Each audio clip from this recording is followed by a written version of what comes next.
I think Memphis is catching a lot of, why'd you even make the playoffs? It was going to be like this. I got news for you. It was going to be like this for anybody to make the playoffs. Was Dallas was going to be like this? It literally don't matter.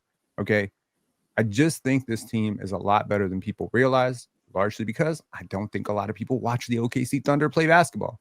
Oh, they got a good ass team, There's something you can't teach about being, and this is why I say championship DNA doesn't mean you have to have a championship. When you are up 30 and guys are still diving on the floor to get loose balls and crashing the offensive glass like they're down 20, what can I call that if not championship DNA? I'm trying to keep my job. That's what I'm trying to do. Like, we're getting to a point where it's like they're playing like they're losing and they're up 30. Like, you can't teach that. You can't teach that urgency. That's something you either have or you don't. That's the craziest thing is they were up 20, 25, and they looked like they were desperate, like really desperate. Like they're diving. You got guys crashing the glass. You got guys sprinting hard, cutting lanes. They're just this incredibly, okay, the best way I can describe it is they move like one on both ends. It's perfect. It's like there's a sort of weird synergistic energy between them offensively and defensively. They cover for each other consistently. If one guy gets beat, you're literally facing the next guy within a split second. Offensively, one guy makes a cut, the other guy always reads it. They have really just smart basketball players. They are one of the best coaches. You talk about your lifetime, which goes back to watching basketball 8 years. I will very much say, I don't want to say the best. This might be one of the 3 best coach teams I've ever seen in my life. They are so well coached. You can talk about the talent all you want, and I cannot believe I lost that debate. I fumbled that debate on the deepest team. Alex Caruso is 8th in minutes on the OKC Thunder. How are they not one of the deepest teams in NBA history? Wow. He would start on basically every team in the league. I can't think of a team that he wouldn't start on. But he's 8th in their minutes. This team is unfairly good. And you know what? You know what I appreciate about the OKC Thunder? Ain't nobody drop shit into their lap. Nobody conspired to give them anything. They got a lot of shit in their lap. They worked a whole lot of shit. Hey, let's take some breathing. Let's take some breathing practice. Relax, Pin. Not too far, brother. They got a lot of shit in their laps. No, but Morris, I wish easy. Draft picks, whole bunch of draft picks, but and SGA. But Morris, they traded for them. Yeah, I know. In the Lakers, yeah, I was about to say that. Yeah, but I don't even care about that. I don't even want against that. I don't even care about that. Mars, I wish that yesterday when y'all was having that conversation, I was trying to get in there so I could get y'all to be exact and kind of talk about what y'all meant by championship DNA, because I do think there's a difference from just being a dog and knowing how to win and being a champion. I do, but I think in this team you have a lot of that together. You know what I'm saying? I think you have a lot of guys that are just fighting. They're just there. It's like the Wu-Tang Clan. Like, we together, but we fighting each other. Like, I'm fighting y'all. I'm fighting y'all for time. Like, I want to be out here too. I think they got a lot of guys that want to be on the court. A lot of guys that know that they have to do certain things for Coach Daigneault to put them on the court, and they're gonna do that. I think that's something that you instill in this team early. They didn't build that as the season came on. They were already like that. And then Alex Caruso and iHeart came in there too. And I think that's something you do during the summertime, during the offseason. Coach Daigneault is instilling that in them, and they're accepting it and knowing, like, we got to fight every step of the way. Coach is not going to accept any letdowns. They look like a championship basketball team the way they play basketball. You know what I mean? And I don't know what the DNA thing is, because, like I said, y'all didn't really, clarify what championship DNA was yesterday when y'all was talking about it. But whatever it is, they got it. To me, championship DNA is just being a winner. That's what it is. Does Kyle Kuzma have championship? Right, with that thing, he has a championship. No. Having a championship doesn't mean you have championship DNA. Not having one doesn't mean you don't have it. Like, right. It's something innate within you. You do the winning things. Some people get the championship because of that. Some people just don't have one. I don't think that doesn't. No, I think too. Also, like what Jordan was saying too, and we was all kind of talking about it yesterday. There's so much more. Like, winning the championship is so hard that you just have to do. You got to do the right thing, like on and off the court, like in the locker room, before the game, after the game. You know what I'm saying? Staying healthy is you know, a lot of people don't stay healthy because they don't stretch. You know, some people don't understand. Like after this game, you shouldn't just walk out the locker room and go home. You should ice you should stretch, ice your knees. You know what I'm saying? Do recovery stuff. People don't take that type of stuff serious. That's championship DNA, but that takes a championship organization. You know what I'm saying? All organizations aren't built the same, just like all hoopers ain't built the same. You know what I'm saying? I think so. I think that championship DNA conversation was a really good conversation yesterday. I just wish we could have been able to break it down a little more and really talk about what I'm trying to figure out is what exactly. I'm confused. What I didn't clarify, because when you sacrifice, you've been on different teams, and you recognize when you get on this team here in particular, okay, we got something different going on here. And what I was doing over there, if I want to win, I can't do that here. That's embedded in me. That's not something that I developed just because I got on this crew. No, that's something that's already in me. It's very much like getting with a chick.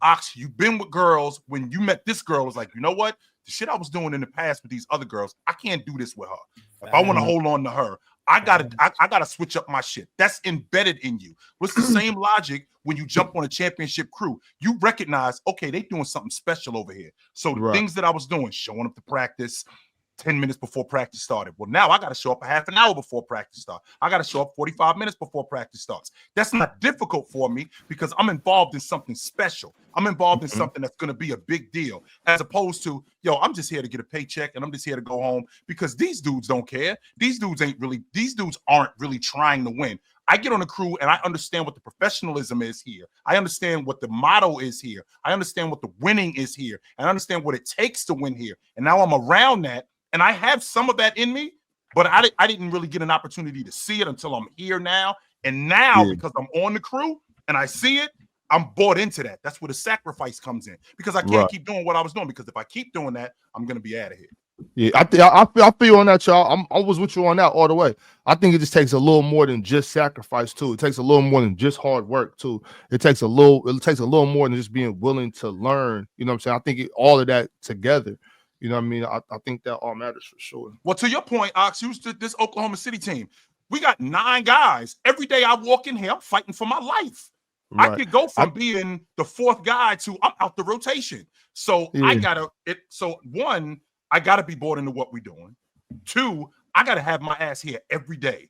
There are no days off for me. I gotta make sure that I'm here every day. That's part of winning, consistency. Right? Because if I don't do that, I'll show up when I feel like it. That goes back to what I was talking about when being on different crews. Like, they don't really hold you accountable. They don't really care if you show up like when you want to, stuff like that. I think that's completely different when you want a different crew. Yeah, when you look at what's Sam Presti this GM, right? Yes. Sam Presti, right? Yeah. I'm gonna make sure I get his name right. Put some respect on that name. You know what I'm saying? Because it looks like he makes trades and drafts players more based on game. You got to be a hooper, but a lot of it has to do with personality. I think he's drafted on personality. He's signing free agents on personality, bringing guys over on personality, not name and can you put the ball in the basket? Like, can you come get down over here? You can't. Everybody can't do it.